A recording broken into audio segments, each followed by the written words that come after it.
بسم اللہ الرحمن الرحیم ومن اعرض عن ذکری فإن له معیشۃ ضنکا ونحشرہ یوم القیامۃ اعمى صدق اللہ العظیم۔ اللہ تبارک و تعالی نے قرآن مجید میں فرمایا ہے کہ جو شخص میرے ذکر سے، میری یاد سے غافل ہو جاتا ہے، اعراض کر لیتا ہے، اس کو میں دو سزائیں دوں گا۔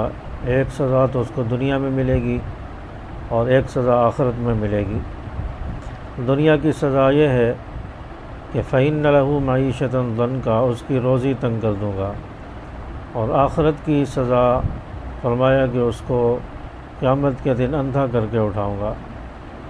تو اللہ کی یاد سے جو شخص غافل ہوتا ہے، ذکر سے مراد قرآن مجید بھی ہے، ذکر سے مراد اللہ کی یاد، یعنی ہر وقت اللہ کی یاد اس کے دل میں ہو، ہر وقت اللہ کا ڈر اس کے دل میں ہو، ہر وقت اس کا ذہن اللہ کی طرف ہو کہ مجھے اللہ دیکھ رہا ہے، کل قیامت کے دن اللہ کو میں نے حساب دینا ہے۔ تو ذکر سے مراد قرآن مجید بھی ہے۔ قرآن مجید سے جس نے اعراض کر لیا، قرآن مجید سے منہ موڑ لیا، قرآن مجید کو پڑھنا چھوڑ دیا، تو یہ بھی اللہ کے ذکر سے اعراض کرنا ہے۔ تو فرمایا کہ جو شخص اللہ کے ذکر سے اعراض کرے گا تو اس کو اللہ تعالیٰ دو سزائیں دیں گے۔ ایک تو اس کی معیشت تنگ ہوگی، دوسرا اس کو قیامت کے دن اندھا کر کے اٹھائے گا۔ فإن لہ معیشۃ ضنکا، معیشت، روزی کی تنگی۔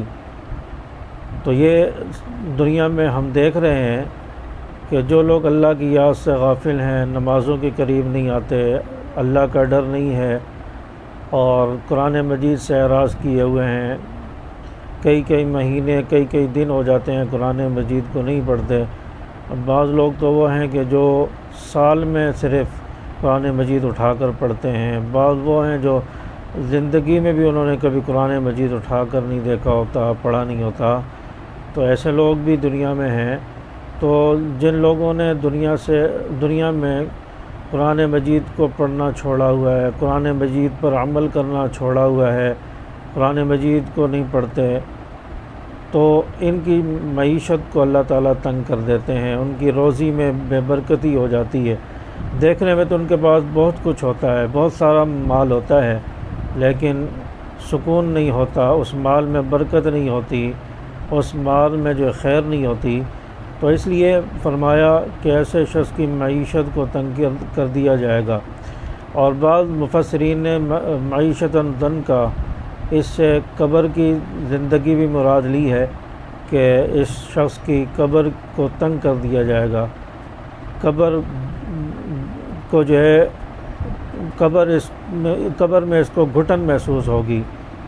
روایات میں یہاں تک آتا ہے، حدیث کا مفہوم ہے کہ اس انسان جو اللہ کی یاد سے غافل ہو، اس کی قبر کو اتنا تنگ کر دیا جائے گا جیسے دو پسلیاں آپس میں مل جائیں، جیسے یہ دو ہاتھوں کی انگلیوں کو اس طرح کیا جائے تو اس طرح اس کی پسلیاں آپس میں یوں دب جائیں گی، ایک دوسرے میں یوں پیوست ہو جائیں گی، اور اس طرح اس کی قبر کو جو ہے تنگ کر دیا جائے گا۔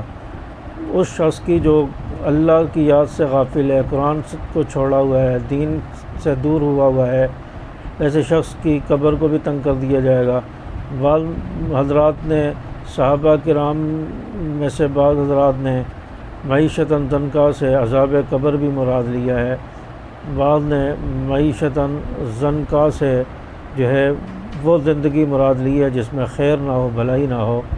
تو اس لیے انسان دنیا میں آیا ہے تو اس کو ہر وقت اللہ کی یاد رکھنی چاہیے، اللہ سے ڈرتے رہنا چاہیے، قرآن مجید کو پڑھتے رہنا چاہیے۔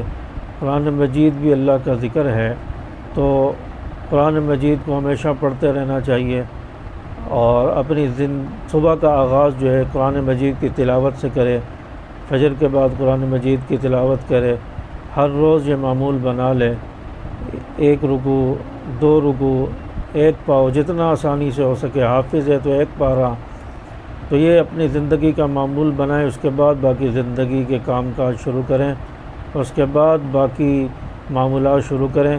دیکھیں پھر برکتیں کتنی ہوتی ہیں، دیکھیں پھر جو ہے روزی کس طرح وسیع ہوتی ہے، پھر پریشانیاں کیسے کم ہوتی ہیں۔ تو اس لیے میں یہ قرآن مجید سے اعراض اور قرآن مجید کو پڑھنا، اس کو نہ چھوڑا جائے، قرآن مجید کے ساتھ وابستگی رکھیں، ہر وقت اللہ کا ڈر اور خوف دل میں ہو۔ تو دنیا میں ایک سزا تو اللہ تعالیٰ نے دی ہوئی ہے کہ معیشت کی تنگی، اور دوسری سزا قیامت کے دن ملے گی، اور جب دنیا میں ایک سزا مل چکی ہے تو یقیناً قیامت کے دن بھی اللہ تعالیٰ سزا دے گا، اور ایسے شخص کو اندھا کر کے اٹھائے گا، اور یہ شخص کہے گا قال رب لم حشرتنی اعمی وقد کنت بصیرا، میں تو دیکھنے والا تھا، میرے رب مجھے اندھا کر کے کیوں اٹھایا گیا ہے، میں تو دنیا میں دیکھنے والا تھا، میری آنکھیں تھیں، آج جو ہے اندھا کر کے کیوں اٹھایا گیا ہے۔